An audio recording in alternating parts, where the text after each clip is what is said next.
জরির বিন আব্দুল্লাহ আনহু ইয়েমেন থেকে আসছেন। জরির বিন আব্দুল্লাহ আল বাজালি রাদিয়াল্লাহু তাআলা আনহু নবীজি ইন্তেকালের মাত্র 4 থেকে 5 মাস আগে ইয়েমেন থেকে আসছেন। বাজালা কবিলা আছে, বাজালা সে কবিলার সর্দার ছিলেন। অত্যন্ত শরীফ এবং ভদ্র, আর দেখতে অনেক সুন্দর, অনেক সুন্দর দেখতেন। ওমর বলতেন যে এটা আমাদের ইউসুফ। কি বলতেন? এটা আমাদের ইউসুফ। এত সুন্দর ছিলেন দেখতে, লম্বা, খুব সুন্দর চেহারা। যেদিন প্রথমবার নবীজ দরবারে আসছেন, নবীজি তার চাদর মুবারক কে বিছাই দিয়েছেন, জরির তুমি এখানে বসো।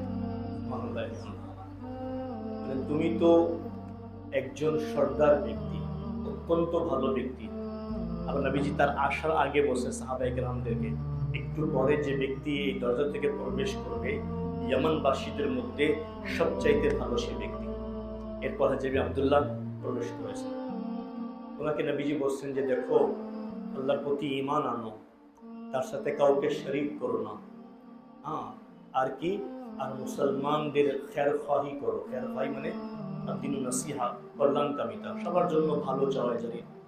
জরির বলেন যে ওই দিন থেকে মৃত্যুর আগ পর্যন্ত আমি আমার এই অভ্যাস করে নিয়েছি যে আমার পুরো জীবন আমি লাগাই দিয়েছি এই কাজে, যে কিভাবে মানুষের কল্যাণ করতে হয়।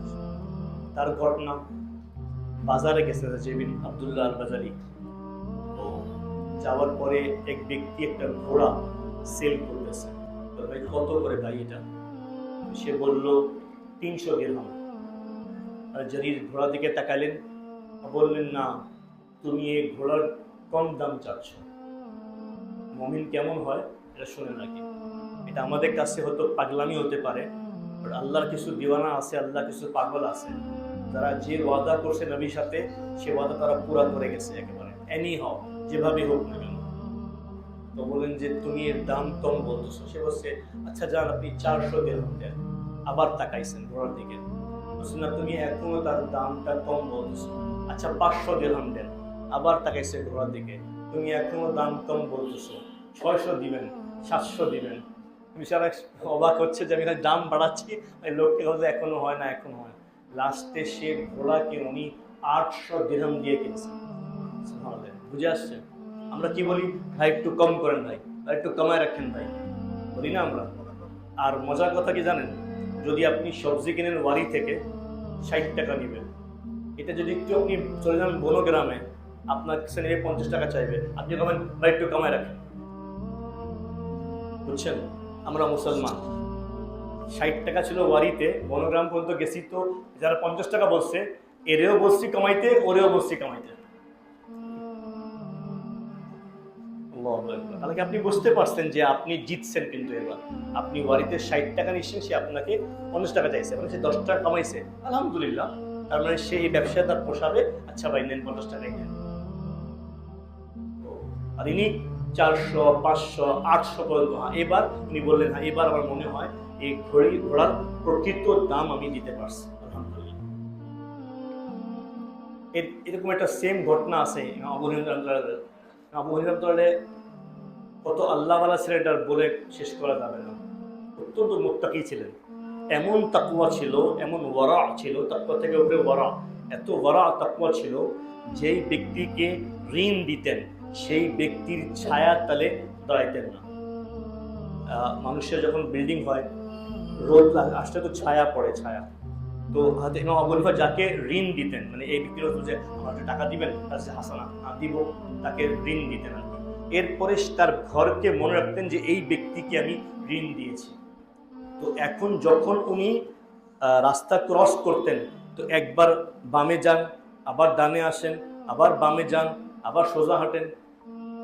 ছাত্র বলছে, শেখ আজকে হলোটা কি আপনার? এই রোদের মধ্যে আপনি একবার এমনি হন, একবার এমনি হন।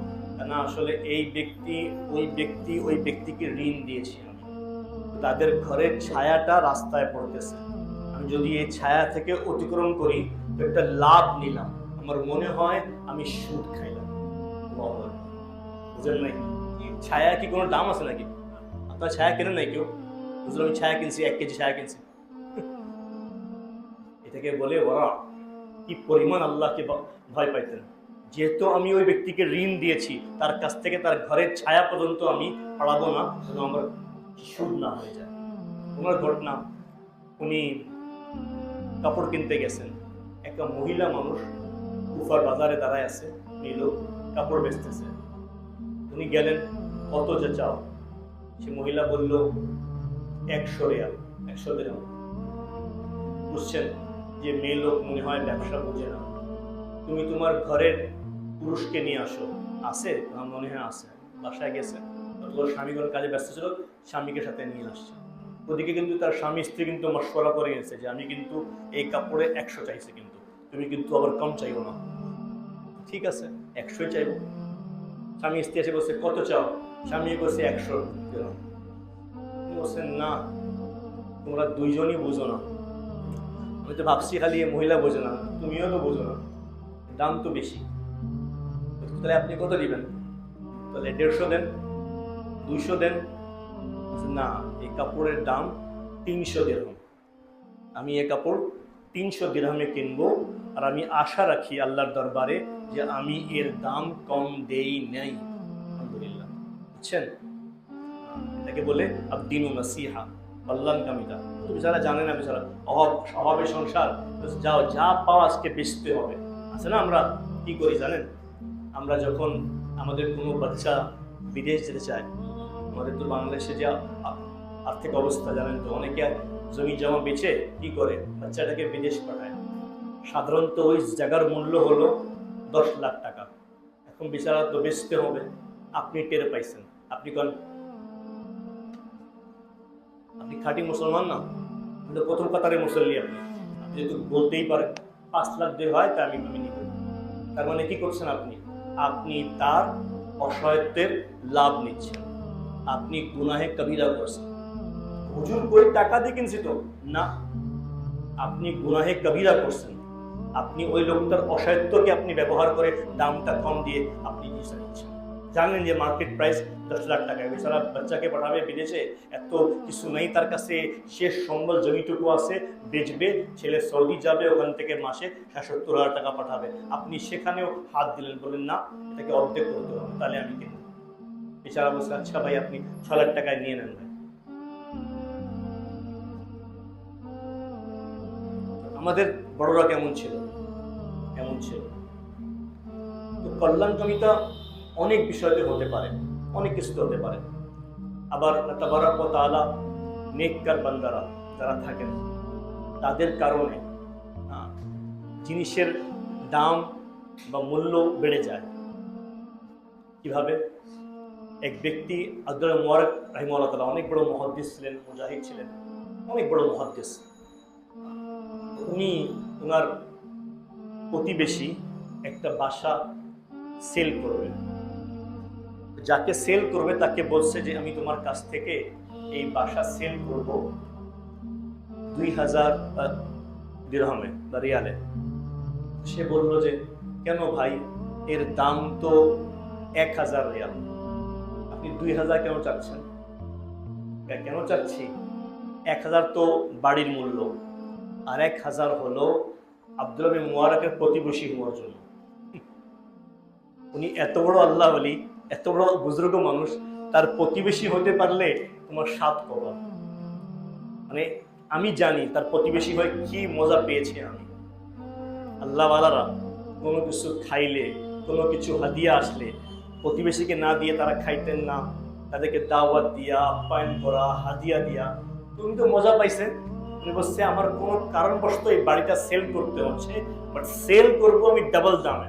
এক তো বাড়ির মূল্য, আর এক হলো আব্দুল্লাহ মুবারকের প্রতিবেশী হওয়ার মূল্য। এটাও আমি তোমার কাছ থেকে নিব, কারণ আমার পর তুমি যখন এই বাড়িতে আসবা, তুমি দেখবা যে আমি কেন এর দাম বেশি নিয়েছি। আল্লাহু আকবার।